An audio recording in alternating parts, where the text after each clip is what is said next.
my husband bragged. Finally dating someone with actual career goals. I had already achieved everything he was still dreaming about. When I heard my husband Brad telling his coworker, finally dating someone with actual career goals through our kitchen window, I simply smiled, walked inside, and opened my laptop. By the time he came home that evening, I had already set in motion something that would change everything. He thought he was talking about his 25-year-old secretary Ashley. What he didn't know was that I had been CEO of my own consulting firm for 12 years, owned 3 rental properties, and had just closed $1 million deal that morning. While he was bragging about his affair partner's career goals, I was about to show him what real success looked like. They thought they were dealing with a housewife who had given up her dreams for family. They were about to learn I was the woman who built an empire while they were still figuring out their lives. Justice was coming, and it would be swift and devastating. You won't believe what I did next. Before we continue, please subscribe to the channel, and let us know where you're listening in the comments. For 15 years I played the perfect wife to Beth Hamilton. Every morning I made his coffee exactly how he liked it, 2 sugars, splash of cream. Every evening, I had dinner ready when he walked through our suburban home's front door. To anyone watching, we looked like the ideal American family with our 2 kids, Chloe and Nathan. But here's what nobody knew, including Brad. While he thought I was just keeping busy with my little home office, I was running Hamilton Consulting Solutions. Yes, I kept my maiden name for business. Smart women always have backup plans. Brad worked as a regional sales manager for a medical equipment company. Decent job, decent salary, but nothing spectacular. He made around $75,000 a year and thought he was hot stuff. Meanwhile, my consulting firm specialized in helping small businesses optimize their operations. Last year alone, I pulled in $180,000 in pure profit. The irony? I was the one who actually helped him land his current job 3 years ago. One of my clients needed someone in medical sales, and I recommended Brad. He never knew. "Honey, did you remember to pick up my dry cleaning?"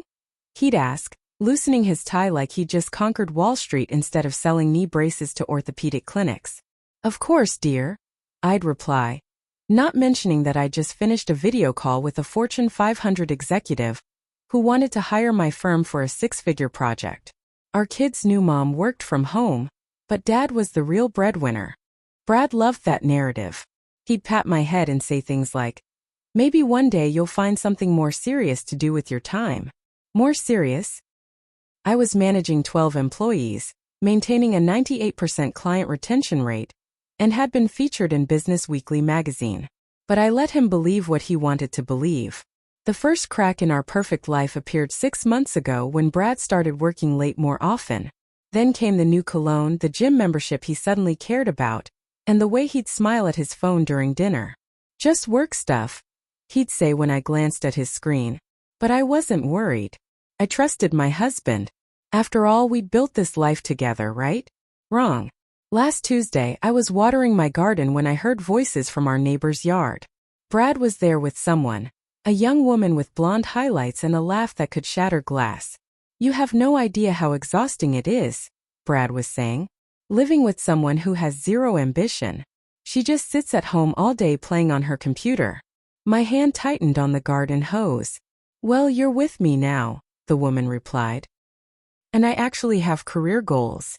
I'm going to be the youngest regional coordinator in company history." Brad laughed. Finally, someone who understands what real success looks like. That's when I realized this wasn't just emotional cheating. This was full-blown betrayal wrapped in complete disrespect for everything I'd accomplished. But they had no idea who they were really dealing with. I went inside and did what any smart businesswoman would do. I gathered intelligence. It took me exactly 37 minutes to piece together the whole story. Ashley Morrison, 25, recently hired as Brad's executive assistant. Single, ambitious, and apparently convinced that a married man making $75,000 was her ticket to the big leagues. Her social media was a goldmine. Pictures of expensive dinners I definitely hadn't paid for. Weekend trips Brad had claimed were work conferences. And jewelry that looked suspiciously like the client appreciation gifts that had been showing up on our credit card statements. But the real evidence came from our shared phone plan. Brad thought he was clever using messaging apps, But he forgot that data usage shows everything. 3 months of constant communication with one number. A number that, when I reverse searched it, belonged to one Ashley Morrison. My hands weren't shaking from anger. They were steady with purpose. 15 years of marriage, 2 children, and countless sacrifices, and this is how it ends? With him mocking my lack of ambition to his affair partner? The worst part wasn't even the cheating. It was the complete disrespect for who I actually was. While Brad was bragging about Ashley's career goals, I pulled up my business banking account. Current balance: $847,000. My retirement portfolio: $1. $2 million. My real estate investments, worth $680,000. Ashley's career goal was to become a regional coordinator. I literally employed 3 regional coordinators. But here's what really sealed their fate. I opened my laptop and saw an email from Sterling Industries. They wanted to discuss acquiring my consulting firm. The preliminary offer? $2.8 million. I stared at that number for a long moment. Then I looked around at our house. The house I'd been making the mortgage payments on without Brad knowing, using profits from contracts he thought were just computer games. Decision time. I could confront him, demand counseling, try to save our marriage. Or I could do what I'd done my entire career. Solve the problem efficiently and permanently. I chose efficiency. The next morning, I kissed Brad goodbye like nothing had changed. Have a good day at work, honey. You too, sweetheart. Maybe today you'll find something productive to do. If only he knew. First stop. My lawyer, Patricia Wong. She'd handled my business incorporation and knew exactly what I was worth. More importantly, she knew what Brad didn't know. I need you to prepare divorce papers, I told her. And I need you to do it quietly. Patricia raised an eyebrow. Finally ready to stop playing house? See, Patricia had been telling me for years that keeping my business success secret was dangerous. Never hide your assets from your spouse unless you're planning to hide them permanently, she'd warned. Turns out she was right. I want you to file for divorce citing adultery, but don't serve him yet. First, I need to secure everything. The business is solely in your name, the rental properties are solely in your name, and your investment accounts are solely in your name, Patricia confirmed. Legally, he has no claim to any of it. That's the benefit of keeping secrets. While Brad thought I was just playing on my computer, I'd been building a financial empire completely separate from our marriage. But I needed proof of the affair to make this clean and simple. That's where my business skills came in handy. You don't run a successful consulting firm without knowing how to investigate thoroughly. I hired a private investigator, one of my former clients who owed me a favor. Within 48 hours, I had photographs, receipts, and a timeline of every hotel visit, every dinner, every lie. The pictures were devastating. Brad and Ashley at restaurants I couldn't afford on his salary. Brad and Ashley checking into hotels during his supposed client meetings. Brad and Ashley shopping for jewelry while I was home with our kids. But the audio recording was the real weapon. My investigator had planted a device in Brad's car during one of his coffee shop meetings with Ashley. What I heard made my blood boil, and my resolve stronger. She has no idea, Brad was saying. Honestly, I think she's getting early dementia or something. She just sits in that office all day clicking around on spreadsheets, probably playing games. Ashley giggled. When we get married, I'll show you what a real woman with real goals can accomplish. The only thing holding me back is figuring out how to divorce her without losing the house, Brad replied. She doesn't contribute anything financially, so I should get to keep everything. That's when I realized this wasn't just an affair. This was a calculated plan to destroy my life while stealing everything I'd worked for. Time for them to learn about consequences. What they didn't know was this. I hadn't just been successful in business by accident. I was successful because I could identify problems, analyze weaknesses, and execute solutions with surgical precision. ***. Brad's weakness? His ego and his assumption that I was clueless. Ashley's weakness? Her belief that stealing another woman's husband was a career move. My advantage? They had no idea who they were really fighting.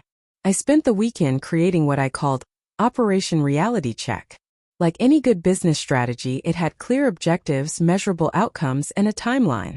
But first, I needed to understand exactly what Brad thought he was entitled to. Monday morning, I made coffee and asked casually, "Honey, if something ever happened to our marriage, what do you think would be fair financially?" Brad nearly choked on his coffee. "Why would you ask something like that?" "Oh, I was just watching one of those legal shows. You know how women usually get screwed in divorces. I was wondering if you'd be fair to me." The smile that crossed his face was pure evil. "Well, sweetheart, I think the person who actually earns the money should keep the money. That would only be fair, right? And the house. I mean, I've been making the mortgage payments for 15 years. It would make sense for me to keep it." I nodded thoughtfully. "You're probably right. The person who actually pays for things should keep them." That afternoon, I made a very important phone call. "Sterling Industries, this is Patricia Wong representing Hamilton Consulting Solutions. My client is ready to discuss your acquisition offer, but we need to accelerate the timeline." The acquisition meeting was set for Friday. If everything went according to plan, by the time Brad learned the truth, I'd be $2.8 million richer and completely financially independent. But money wasn't enough. I wanted justice. That's when I remembered something Brad had mentioned months ago. His company was being audited by the state for expense account irregularities. Apparently, several employees had been using company credit cards for personal expenses.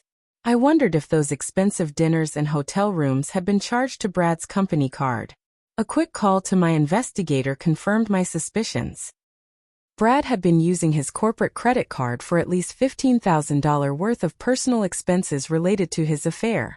That wasn't just adultery. That was embezzlement. Time to make some phone calls. Wednesday morning started like any other day. Brad kissed me goodbye, told me to try to be productive, and headed off to work.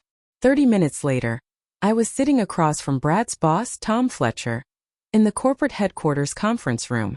"Mrs. Hamilton," Tom said, "thank you for coming in. I have to say, your phone call yesterday was quite concerning." I placed a manila folder on the table. "I think you'll find the contents even more concerning." Inside were copies of every receipt, every hotel bill, every restaurant charge that Brad had made on his company credit card while cheating on me. The total? $18,647. "My private investigator has been documenting my husband's affair for the past month," I explained calmly. "I thought you should know that he's been funding it with your company's money." Tom's face went white as he flipped through the evidence. "There's more," I continued. "He's been lying about client meetings to cover his affair. 3 of the supposed client dinners were actually romantic dinners with his girlfriend. The hotel charges in Dallas? There was no client there. Just Ashley Morrison from your office." "Jesus Christ," Tom muttered. "This is a fireable offense. Multiple fireable offenses."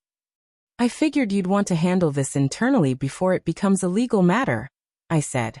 "Though I should mention that I'm filing for divorce, and this will all come out in court proceedings." Tom nodded grimly. "We'll handle this today.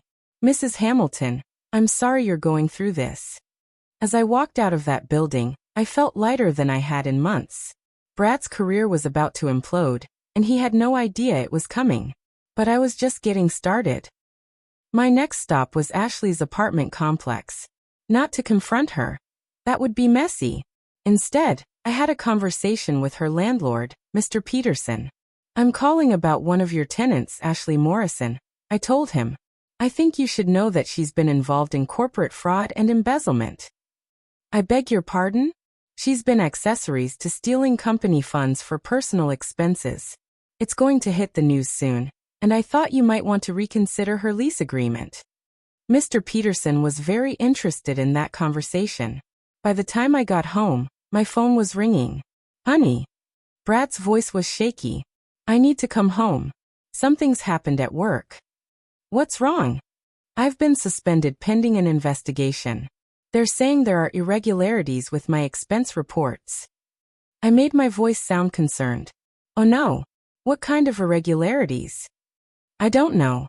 Some nonsense about personal charges on my company card. It's ridiculous." "I'm sure it will work out," I said sweetly. "When are you coming home?" "I'm leaving now. Can you make some coffee? This has been the worst day of my life." I smiled as I hung up. The worst day of his life was just getting started. Brad walked through our front door looking like he'd been hit by a truck. His tie was loose, his shirt wrinkled, and his hands were shaking. "They terminated me," he said, collapsing into his favorite chair. 15 years with that company, and they terminated me. "What happened?" I asked, setting down his coffee. "They're claiming I used my corporate card for personal expenses. $18,000 worth. But that's impossible. I would never do something like that." I sat down across from him. $18,000? That does seem like a lot. Exactly. I mean, there might have been a few meals here and there, but nothing close to that amount. What kind of meals? Brad's face flushed. Just client meetings. Business dinners. With who? Various people. You wouldn't know them. I nodded sympathetically. Well, I'm sure when you show them the business justification for those meals, everything will work out. Right, Brad said, but his voice lacked conviction. That evening, while Brad was in the shower, I made 3 very important phone calls. First, I called Brad's sister, Kelly. "Hi Kelly, it's Beth. I wanted you to hear this from me first. Brad was fired today for embezzling company funds to pay for his affair." Kelly was shocked into silence. "I have all the evidence, and I'm filing for divorce. I thought you should know before it hit social media." Second, I called my mother-in-law. "Hi Ruth, it's Beth. I need to tell you something about your son." That conversation was even more satisfying. Third, I called Brad's best friend Mike. "Mike, this is Beth. I thought you should know that Brad's been having an affair and stealing money from his company to pay for it." By Thursday morning, Brad's phone was buzzing constantly with calls from family and friends who'd heard the news. "I don't understand how everyone found out so fast," Brad said, staring at his phone in confusion. "Word travels fast in our circle," I replied. "Maybe you should call Ashley and see how she's handling things." Brad tried calling Ashley, but her number went straight to voicemail.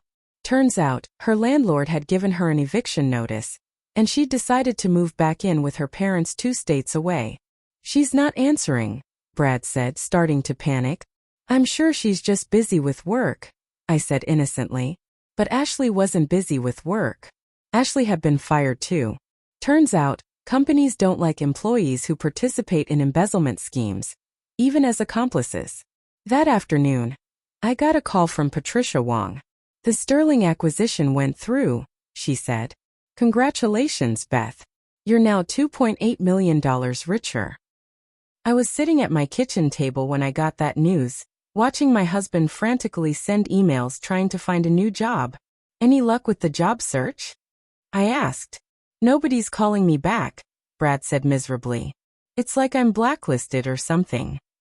"That's strange," I said. "Maybe it's just a tough job market." What Brad didn't know was that his industry was small, and word travels fast.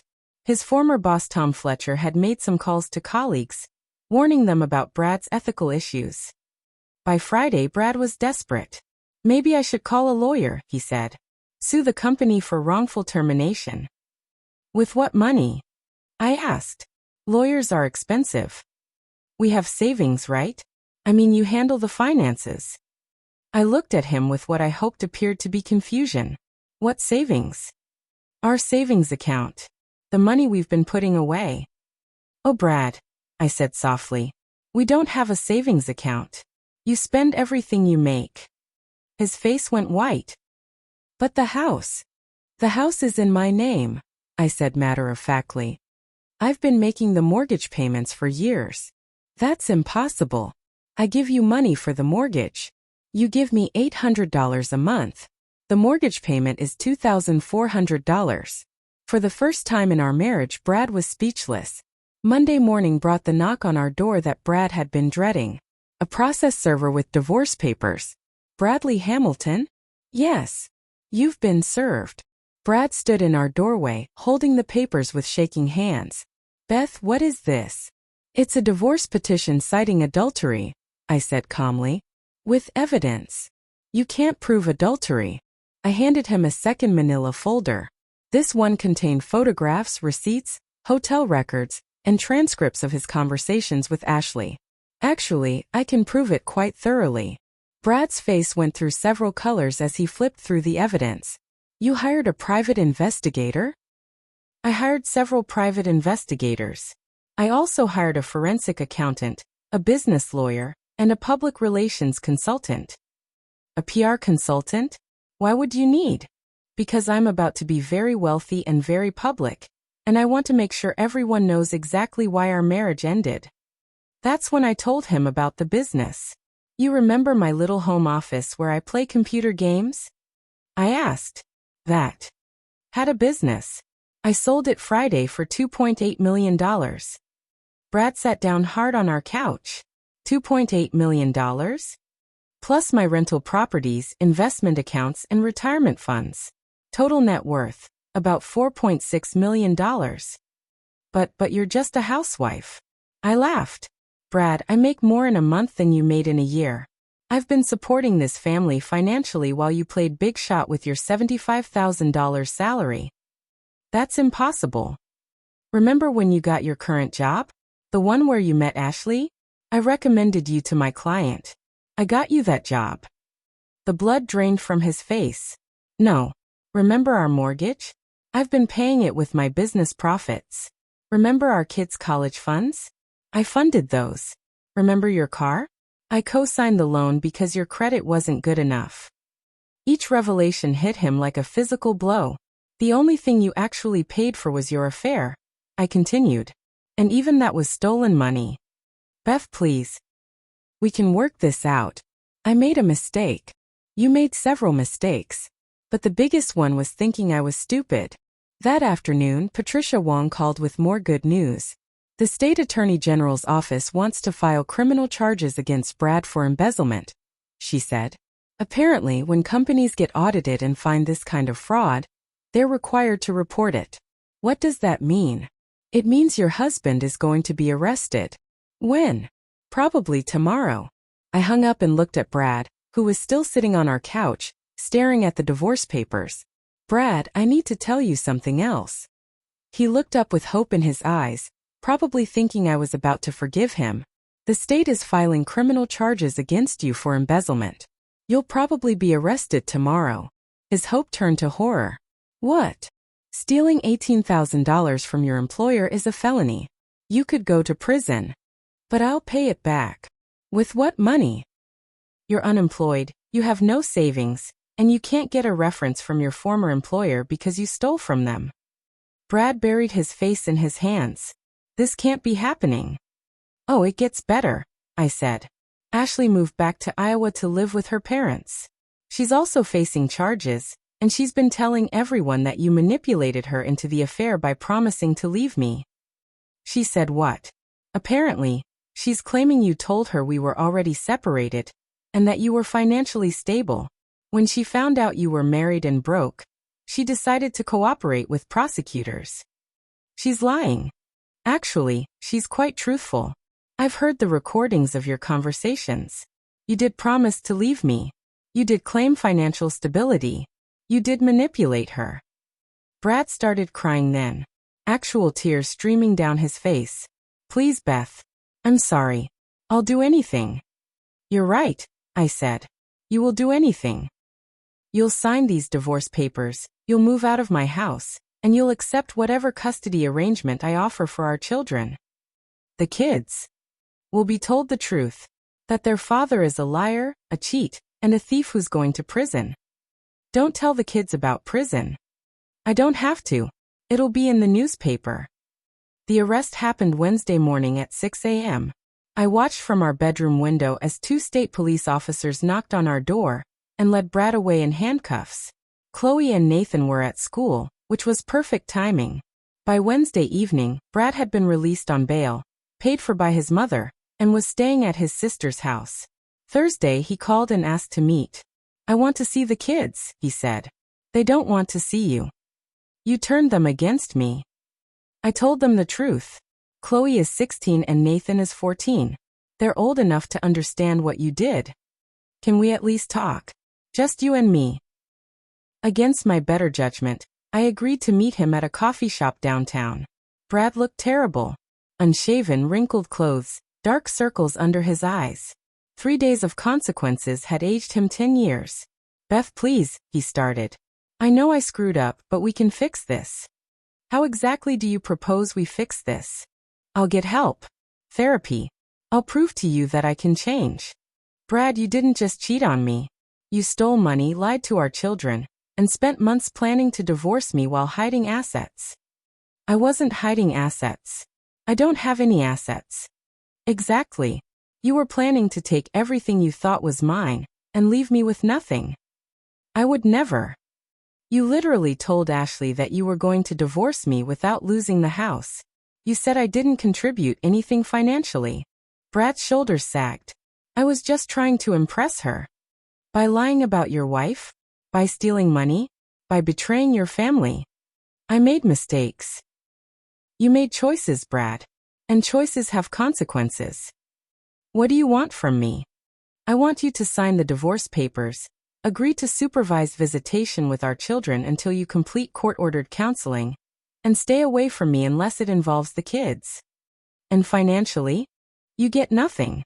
The house is mine, the cars are mine, the savings are mine, and the business I sold was mine. But I'll have nothing left. You should have thought about that before you decided I had no ambition. Brad was quiet for a long moment. Then he looked up at me with something that might have been respect. You planned all of this, didn't you? I solved a problem efficiently. How long have you known? About the affair? 6 months. About your complete lack of respect for me? Probably years. And the business?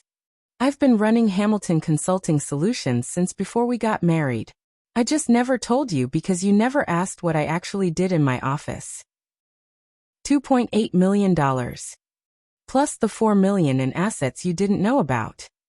Brad shook his head. I lived with you for 15 years and never knew who you really were. You never wanted to know who I really was. You wanted me to be what you thought I should be. And Ashley. What about her? She really moved back to Iowa? She really did. Turns out, when you're unemployed and facing criminal charges, you're not as attractive as a boyfriend. I lost everything. You lost everything because you threw it away. Brad signed the divorce papers that day. 6 months later, my new life was everything I dreamed it could be. The kids and I moved into a beautiful house in the best school district in the state. Chloe got into her first choice college with a full scholarship I'd endowed. Nathan joined the debate team and told everyone his mom was his hero. Brad served 4 months in minimum security prison and was released on probation. He now works at a car dealership making $35,000 a year and lives in a studio apartment. He sees the kids every other weekend, which is exactly as much as they want to see him. Ashley never did become the youngest regional coordinator in company history. Last I heard, she was working at an insurance agency in Iowa, still living with her parents. The local newspaper ran a story about the embezzlement case with the headline, "Local Man Steals Company Funds to Finance Affair." Brad's mugshot was on the front page. As for me, I started a new consulting firm specializing in helping women discover their financial worth. My first client was Kelly, Brad's sister, who'd been undervaluing herself for years in her marketing job. You taught me something important, Kelly told me. Never let anyone convince you you're worth less than you know you are.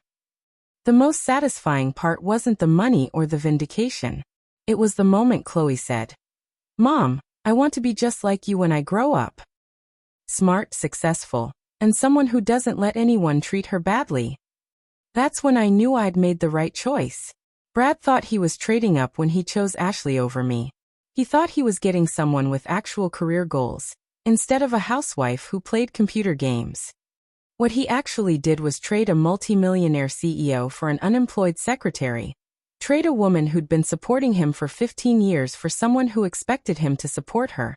And trade a partner who'd built an empire for someone who couldn't even keep an apartment. The irony is perfect. While Brad was criticizing my lack of ambition, I was achieving everything he could only dream about. And the best part? I'm just getting started. Sometimes the best revenge isn't getting even. Sometimes the best revenge is showing someone exactly who they threw away. And sometimes, just sometimes, the person everyone underestimates turns out to be the most dangerous person in the room. Brad learned that lesson the hard way. But hey, at least he finally got to see what real career goals look like. If this story got you thinking, go ahead and hit that like button. Don't forget to subscribe for more real stories that hit deep, and tap the bell so you don't miss what's coming next. And hey, if you know someone who needs to hear this one, share it with them. Thanks for watching.